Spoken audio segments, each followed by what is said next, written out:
Two concepts in anthropology that the king of Bangkok explained exponentially. Economics has the key concepts within. Modes of production is the first key concept that we see, written in a comic book that we read. In chapter 1 of the book, Nok learns that his cousin was a crook. Nok gets a job in the economy as a shoemaker. He meets a guy named Hong and they become each other's anchor. Hong tells Nok that his pay is 100 baht a day, and his cousin takes all of it because of Nok's pay. His cousin steals almost all of his money, thinking that Nok wouldn't find out because he's a dummy. When he did find out, he got ticked off. He yelled at his cousin and he went and stayed with Hong. Hong takes him in and gives him another job. He shows him the city even though he's a slob. Nok could never repay him for his good deeds. He does what Hong wants to keep him as a friend. They explore the city together and even go out on dates. Nok agreed that the city was beautiful and how it made people feel free. However, the economy itself, because of capitalist production, always had a fee. Their kind were treated unfairly even though they did everything right. They cleaned houses, drove them around, made their food, and even raised their children during the night. They were paid less than the average person just because of who they were. The economy was not being fair, which left all of us in a state of despair. Being in the city was becoming scary. On September 9th, in 1985, military tanks invaded the streets in an attempt to seize power.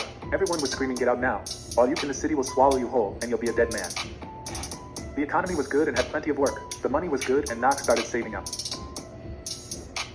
The city continued to grow and evolve over time, which allowed Nok to splurge every single dime. Capitalist production was the cause of this. Nok was forced to work and could not take off or be late to work when he wanted to. This caused Nok to make a decent amount of money each month and allowed him to do whatever he wanted to do. Nok decided to go back home to show the village how well he had done in the big city. He was losing sight of his culture and the values that led him to his big life.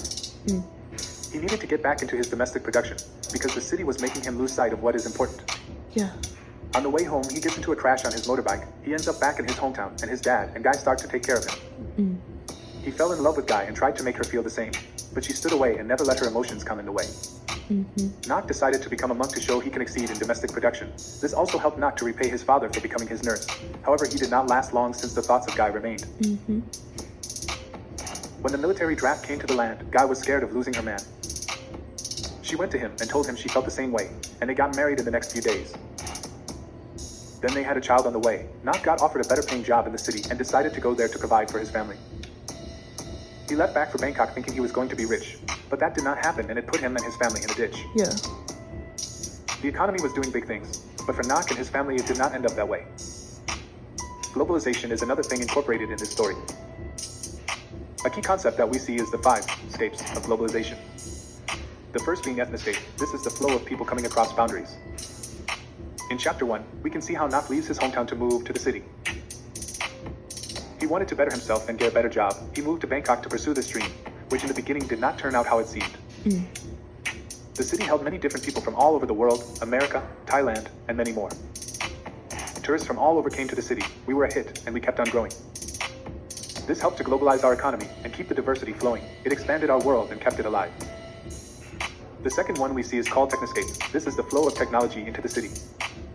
From the start of the story to the end, we can see many changes and improvements within. They went from catching random buses and not being able to afford a lot to not buying a motorbike with the money he's got. In the book, they always say that a new era is beginning in every way.